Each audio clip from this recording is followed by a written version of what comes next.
We reached Madgaon railway station in the morning, and what awaited was not less than a shock.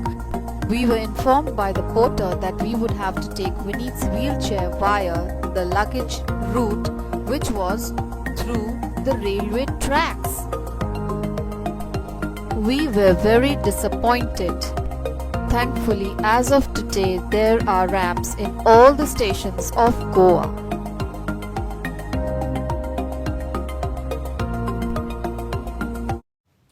And this is Udaipur City Railway Station in 2022. After 12 years, we were in the same situation. Unbelievable.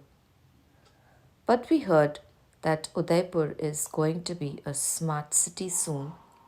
So, is there any way we missed an accessible path here?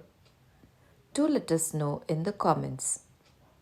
We spotted no overhead ramps.